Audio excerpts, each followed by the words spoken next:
Hey, Chuck here, Corner Store Card Collector, back with another video.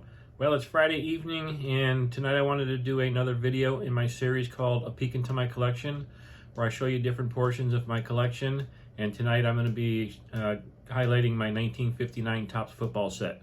But before I do so, I've got a couple of things I want to talk about. The first one is my 100 card PSA submission has arrived back yesterday. It's actually right there on my couch. I'm going to go ahead and save you the agony of watching me open everything and, do all that. I'm going to do all that stuff tomorrow, and then I'm going to shoot the video on Sunday. So if you're interested in seeing the preview video, I'll post a link down in the description so you can watch it prior to me doing the reveal. And then secondly, I was planning on going to the National this year. However, I ran into some problems out in my yard where my animals are under attack. Actually, they're under assault by these wild animals.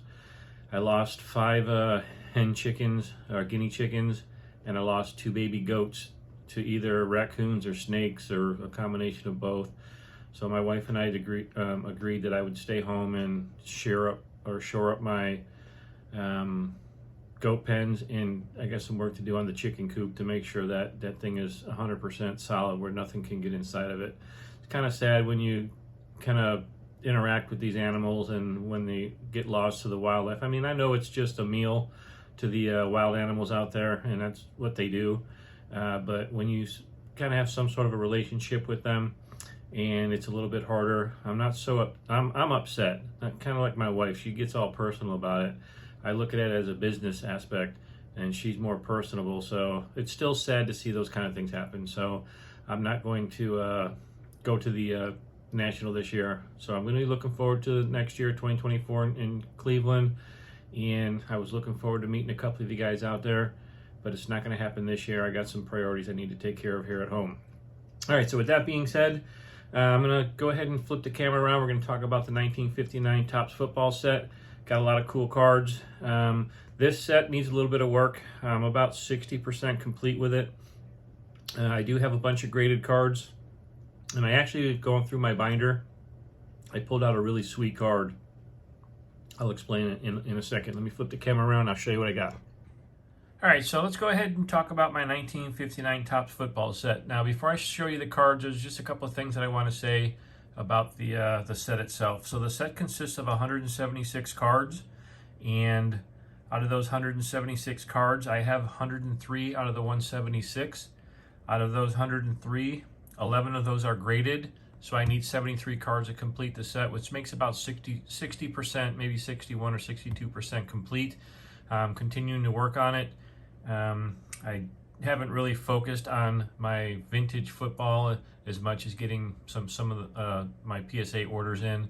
So I got a lot of cards that I want to get graded first, so it's not really a priority. But anyways, I got some pretty cool stuff in this 103 cards. So let's go ahead and talk about the key rookies. So in this set, there's about 7 or 8 key rookies. The first one is Sam Huff. The second one is Jim Taylor. The third one is Max McGee. You also have Alex Karras, Jerry Kramer, Jim Parker, and Bobby Mitchell. Now, on top of those rookies, there's also a slew of Hall of Famers in this set, led off by, obviously, Jim Brown, Frank Gifford, Bart Starr, Johnny Unitas, and many other Hall of Famers in this set. The design, for most of the cards, they are a head and shoulder shot, but there are some cards that have full body shots. There are some action shots, not as many as I would like, because I'm more of an action shot kind of guy, but I like the set itself. The player is superimposed over a fabric type color, which ranges from pink, green, blue, or yellow. So those are the backgrounds you'll see on the cards. The team logo is placed somewhere on that fabric style background. And finally, well, not finally, but when printing and distribution, it was distributed in 2 88 card sets. So you have a series 1 that were 88 cards, and then you had a series 2 that were 88 cards. And series 1 is the more scarce, so those cards are a little bit more expensive than the series 2 cards. And if you were back in 1959, if this was taking place then, purchasing your 1959 Topps football cards, you could get a 1-card pack out of the vending machines for 1 penny. Also, you could buy a wax pack that contained 5 cards for a nickel. Or, for the first time, you could get a cello pack, or you can actually get a vending box.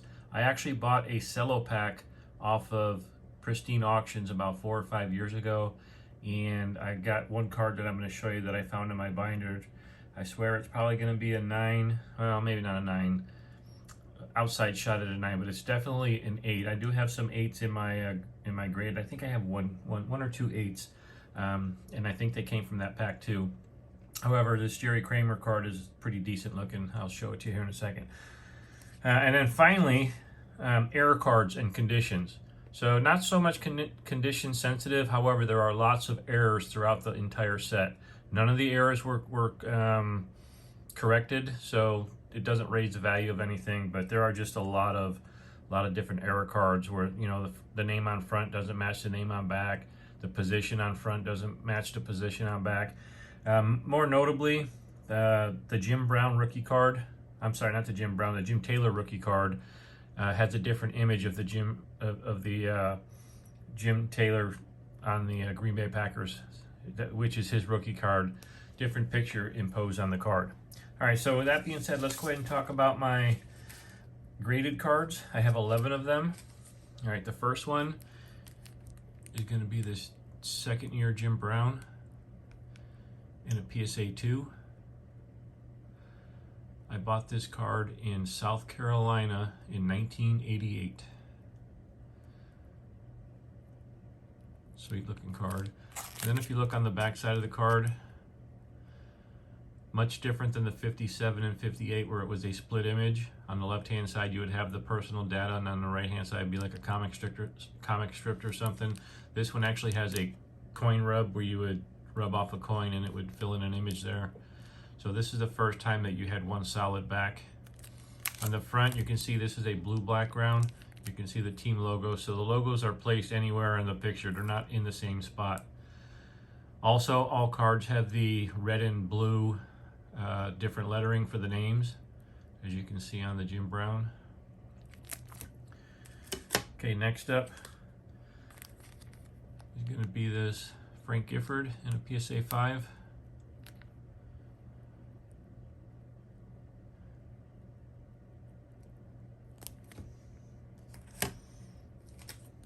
Next, I have this Bart Starr in a PSA 5.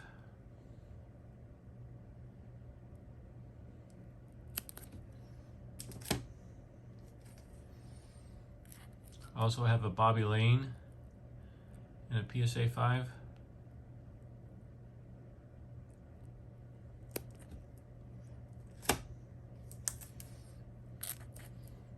Lou Groza in a PSA 4.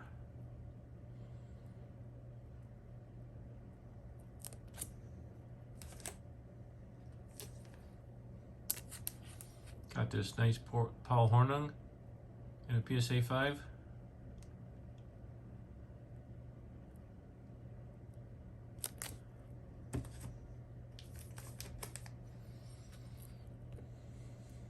Lenny Moore in a PSA 6.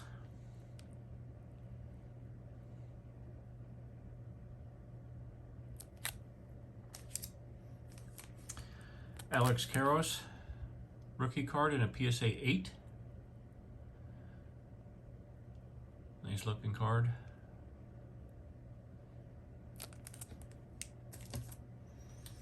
Next up is this Y.A. Tittle in a PSA 6.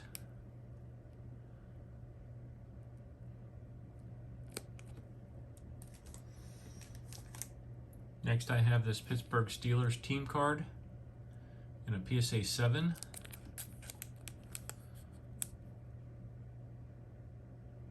Pretty decent looking card.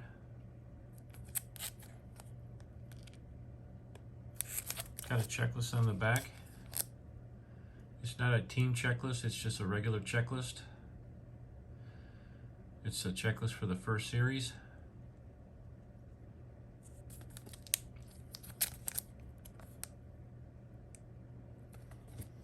And then my final graded card is the Jim Taylor rookie card in a PSA 6. It's got a little stain up here. I wonder if it knocked, that's why it knocked the grade down. They obviously didn't put a qualifier on it, but it does have a big stain on it. Happy with the 6 though. And then my final card that's not graded, and I pulled this out of my binder yesterday as I was going through it, is this Jerry Kramer card. This card is as sharp as you'll ever find a card from the 50s. Very well centered. The corners are impeccable. The only issue I have is down here in this right lower corner here. It looks like it may have been dinged. It's hard to tell, but it looks like it may have been dinged. So I would imagine this card would be at least an 8 with an outside shot at a 9. And if I got the right grader, this could actually come back a 10. I mean, this is a very clean card. The back, there's no fading on it. The back's even centered pretty well.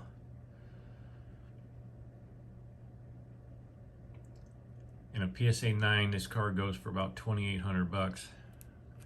I don't even know if there's a PSA 10 or not. But it's a really nice card. All right, so those are the cards that I have graded or going to be getting graded. Now let's go and open up the binder. Like I said, I have 103 cards, so I don't have all my pages full, but we're just going to kind of go through and see what we got here. On this page, we got at least there's 2 Hall of Famers here, Joe Schmidt, Hugh McElhenry. I like the design. You can see the primary colored backgrounds.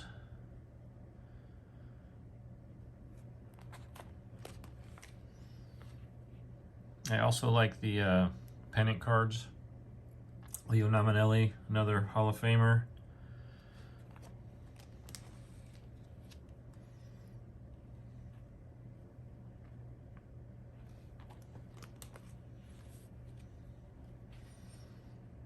Pat Summerall right here, Hall of Famer, longtime player, longtime announcer. I think he announced for the games for CBS.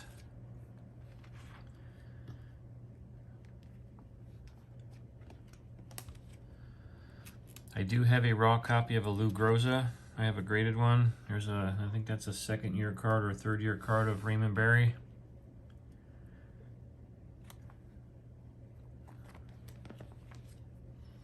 Chuck Connerly, another Hall of Famer.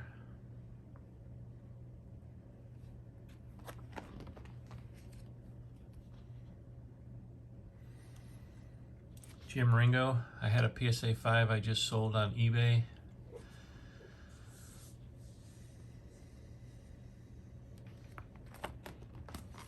I also have a raw copy of a Paul Hornung, along with the graded one. Art Donovan, one of the coolest guys you'll ever hear in an interview. He talks about the wackiest thing. Every time I show one of his cards in my video, I got a comment on it. Too bad this card's kind of off-center cut. It looks like it was a slanted cut. I mean, it was cut by the manufacturer, you can tell, because both sides are cut the same way. But yeah, pretty interesting guy.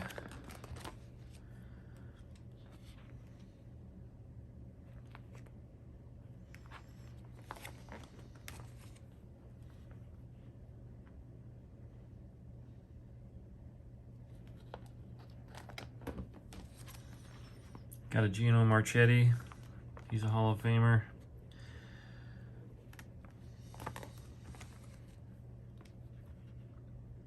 I really do like the design though. I didn't really think about the coloring of the letters, but I think the red and blue actually kind of work with the card, especially with the pink backgrounds or the blue backgrounds.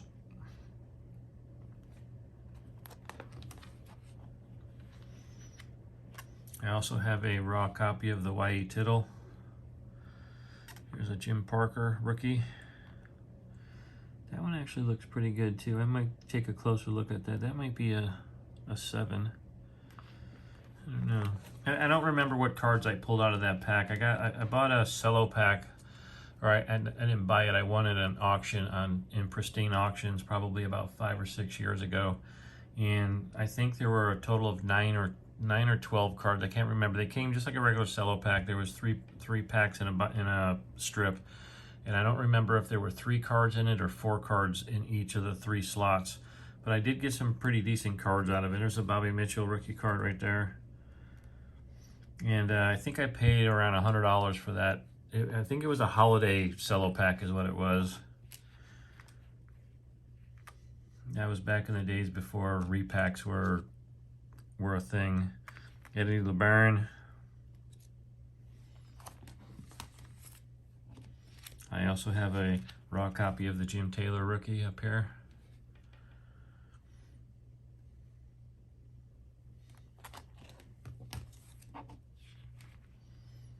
But overall, from the first set in 56, I think this is probably their best set.